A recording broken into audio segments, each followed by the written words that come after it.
হুগলির রিষড়া থেকে পাকিস্তানি জঙ্গি সন্দেহে ধৃত রানার অফের আরও এক সহযোগী গ্রেফতার। রানার অফের আরও এক সহযোগীকে গ্রেফতার করল বেঙ্গল এসটিএফ। ধৃতের নাম জাফর শাম। নেপাল থেকে রানার অফকে এখানে আসতে সাহায্য করেছিল এই জাফর শাম, এমনটাই দাবি বেঙ্গল এসটিএফ এর।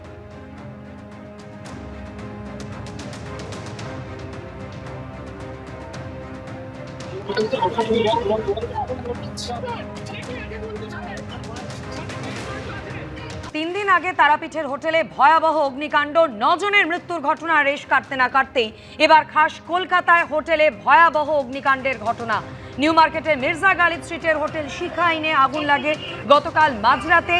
ধোঁয়ায় ঢেকে যায় গোটা বিল্ডিং, আর তারপর সেখানেই দমবন্ধ হয়ে এক শিশু সহ 9 জনের মৃত্যু হয়েছে, আহত হয়েছেন 6 জন।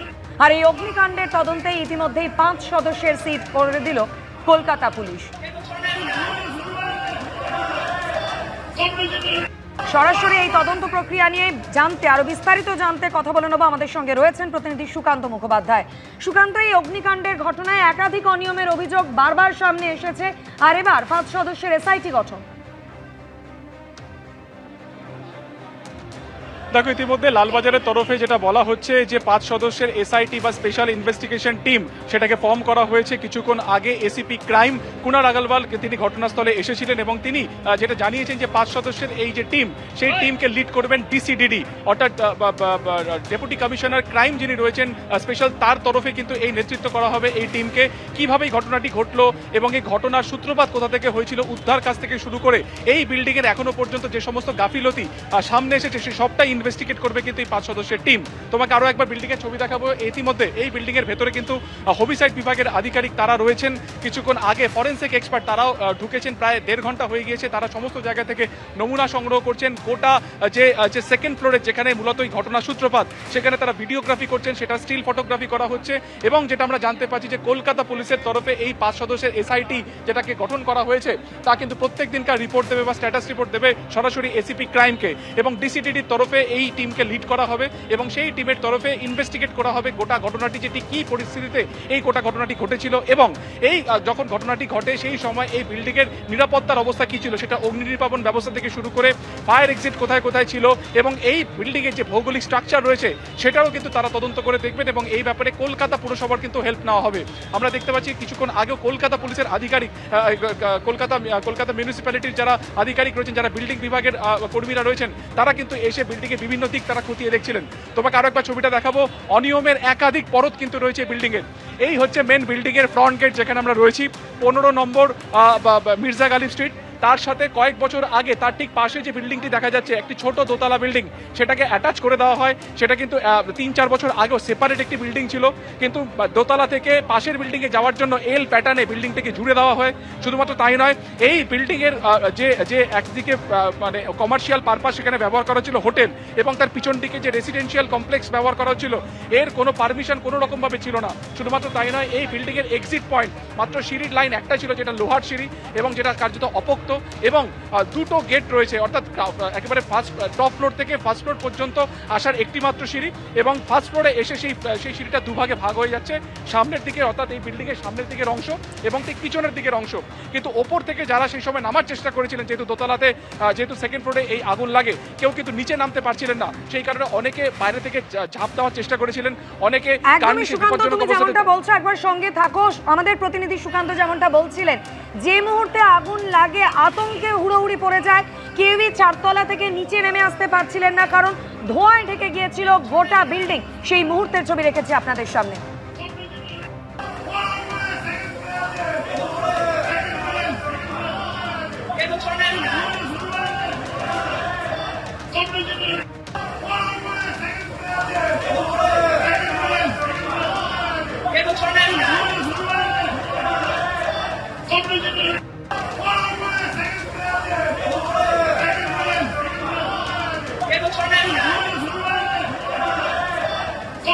পাঁচতলা বিল্ডিং, এতজন আবাসিক স্থানীয় বাসিন্দারা রয়েছেন, অথচ তাদের নামার জন্য একটা মাত্র সিঁড়ি, যেটাও লোহার সিঁড়ি।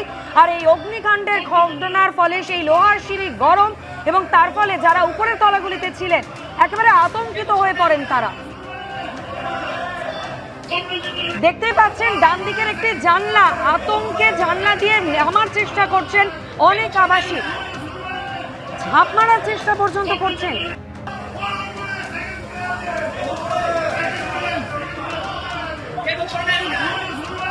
গোটা বিল্ডিংটা ভিতরে এমন ভাবে ধোঁয়ায় ঢেকে যায় যে দমবন্ধ হয়ে 9 জনের মৃত্যু হয়। বাকি যারা আবাসিক ছিলেন তারা আতঙ্কে হুড়োহুড়ি শুরু করেন। অনেকেই ফাঁকা যে অংশ দেখতে পান সেখান থেকেই ঝাঁপ মেরে বাইরে বেরোনোর চেষ্টা পর্যন্ত করছেন। কথা বলে নেবো আমাদের অপর প্রতিনিধি আবির দত্ত সরাসরি আমাদের সঙ্গে রয়েছেন। আবির, ইতিমধ্যেই যেমনটা সুকান্ত বলছিল, এই অগ্নিকাণ্ডের ঘটনার তদন্তে 5 সদস্যের সিট গঠন করা হয়েছে। ফরেনসিক টিম ইতিমধ্যে ঘটনাস্থলে পৌঁছেছে, আর এই ঘটনায় এই প্রথম এফআইআর দায়ের হলো। দেখো, একেবারে এই ছবি থেকেই স্পষ্ট যে কতটা ভয়াবহ অবস্থা হয়েছিল। যারা সেখানে উপস্থিত ছিলেন কোনো রকমে জানলা দিয়ে বেরোনোর চেষ্টা করছিলেন কয়েকজন, কেউ পিছন থেকে ঝাঁপ দিয়ে প্রাণে বাঁচার চেষ্টা করেছেন, এরকম বেশ কয়েকজন আহত হলেও কোনো রকমের প্রাণে তারা বেঁচেওছেন। কিন্তু অনেকেই রয়েছেন যারা ঘরের মধ্যে বদ্ধ অবস্থায় ছিলেন এবং তাদের মৃত্যু হয়েছে। বাথরুম থেকে পর্যন্ত তাদেরকে উদ্ধার করতে হয়েছে। দমকলের যে অভিযোগ ইতিমধ্যে জমা পড়েছে পুলিশের কাছে, এবং সেই অভিযোগের ভিত্তিতে ইতিমধ্যে কিন্তু এফআইআর করা হয়েছে জানা যাচ্ছে। এবং এই যে এফআইআর করা হয়েছে সেই এফআইআরের ভিত্তিতে তদন্ত শুরু করা হয়েছে পুলিশ সূত্রে খবর। এইটা একটা দিক যেখানে এফআইআর করা হয়েছে, যেখানে গাফিলতি থেকে অনিচ্ছাকৃত মৃত্যু একাধিক ধারা সেখানে যুক্ত হবে যেটা জানা যাচ্ছে। এবং এই এফআইআরের তদন্ত ইতিমধ্যে শুরু করেছে কলকাতা পুলিশ। অন্যদিকে বাংলাদেশ হাই কমিশনের তরফ থেকে দুটি হাসপাতাল শহরের, সেখানে তাদের প্রতিনিধি গিয়েছেন। একটি হচ্ছে মেডিকেল কলেজ হাসপাতাল এবং আরেকটি হচ্ছে এনআরএস হাসপাতাল। তারা বাংলাদেশের যারা এখানে উপস্থিত ছিল তারা কি অবস্থায় আছে সেটা জানার জন্য তাদের তরফ থেকে প্রতিনিধি গেছে, এমনটা জানা যাচ্ছে। পুলিশ সূত্রে যেটা খবর, এরকম 3টি ব্যাগ পাওয়া গিয়েছে, যে ব্যাগের মধ্যে 5টি পাসপোর্ট পাওয়া গেছে যেটা বাংলাদেশের, এবং তিনটি ব্যাগ যার মধ্যে 5টি পাসপোর্ট পাওয়া গেছে যেগুলো বাংলাদেশের। এবং তার সাথে সাথে যেটা পুলিশ সূত্র থেকে এটাও জানা যাচ্ছে যে গতকাল রাত্রিবেলা যখন এই ঘটনা ঘটে, এই ঘটনার পর যে লাইসেন্স নিয়ে একটা অভিযোগ উঠছে এবং সেখানে পারমিশন ছিল কিনা সেটা নিয়ে অভিযোগ উঠছে, যেটা প্রাথমিকভাবে জানা যাচ্ছে যে এই হোটেল চালানোর পাস কিন্তু ছিল, এবং এই হোটেল চালানোর জন্য যে পারমিশন দমকলের তরফ থেকে পাওয়ার কথা সেটাও ছিল। কিন্তু যে বিষয়গুলো লক্ষ্য করার পরেই দমকল পারমিশন দেয় সেই বিষয়গুলো লক্ষ্য করা হয়নি। অর্থাৎ যে নিয়ম মানার জন্য লাইসেন্স দেওয়া হয় সেই নিয়ম মানা হয়নি, অথচ দমকলের সার্টিফিকেট ছিল এবং সেই জন্য এই হোটেল চালানোর জন্য পাস যেটা ইস্যু করা হয় সেই পাস ইস্যু করা ছিল। এইখানেই গাফিলতির বিষয়টা মনে করছেন তদন্তকারীরা, যে যেখানে লাইসেন্স পাওয়া গেল, যেখানে অনুমতি রয়েছে, অথচ যেগুলো নিয়ম মানার কথা সেগুলো নিয়ম মানা হয়নি কেন? এইখান থেকেই তাদের কিন্তু প্রশ্ন, এবং আলাদাভাবে নিউ মার্কেট থানার তরফ থেকেও এটার তদন্ত করা হচ্ছে, এমনটাই কিন্তু জানা যাচ্ছে পুলিশ সূত্র থেকে। একদমই আবির, তুমি আমাদের সঙ্গে থাকো। অর্থাৎ আরো চাঞ্চল্যকর বিষয় সেটা হলো শুধুমাত্র যে হোটেলের তরফ থেকে কোনো রকম নিয়ম মানা হয়নি, সেফটি মেজার্স কোনো রকম কিছু নেওয়া হয়নি, বেআইনি নির্মাণ করা হয়েছে তাই নয়, দমকলের পক্ষ থেকে এই সমস্ত মেজার্স না নেওয়া সত্ত্বেও পারমিশন দেওয়া হয়েছিল, লাইসেন্স দেওয়া হয়েছিল, এমনটাই অভিযোগ এবার সামনে আসছে এবং তদন্তে নেমেছে 5 সদস্যের এসআইটি। এই ঘটনায় প্রথম এফআইআর দায়ের হয়েছে, যেখানে একাধিক অভিযোগ, একাধিক ধারায় ইতিমধ্যেই মামলা রুজু হয়েছে।